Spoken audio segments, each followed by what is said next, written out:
দিনের নির্দিষ্ট সময়ে পানি পান করলে এর কার্যকারিতা সর্বাধিক পাওয়া যায়। চলেন আজকে আমরা পানি পান করার সঠিক সময় এবং এর কার্যকারিতা সম্বন্ধে জেনে নিই।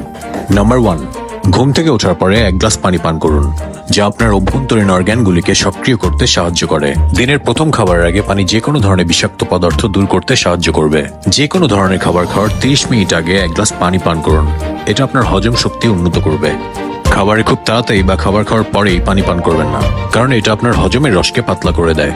খাবার খাওয়ার 1 ঘন্টা পরে পানি পান করুন, যাতে আপনার শরীর পুষ্টি শোষণ করতে পারে। গোসল করার আগে 1 গ্লাস পানি পান করুন, এটা আপনার রক্তচাপ নিয়ন্ত্রণ করবে এবং হার্ট অ্যাটাকের ঝুঁকি কমাবে। ঘুমানোর আগে 1 গ্লাস পানি পান করুন, এটা আপনার হার্ট অ্যাটাকের ঝুঁকি কমিয়ে দেবে। রাতে তরল পদার্থের ক্ষয় পূরণ করতে ঘুমানোর আগে 1 গ্লাস পানি পান করুন। পানির অপর নাম জীবন। পানি ছাড়া পৃথিবীর যে কোনো জীবন্ত প্রাণীর বেঁচে থাকা অসম্ভব। কাজেই প্রতিদিন অন্ততপক্ষে 8 গ্লাস পানি অবশ্যই পান করুন। Thank you guys for watching. Do follow me for more videos like this.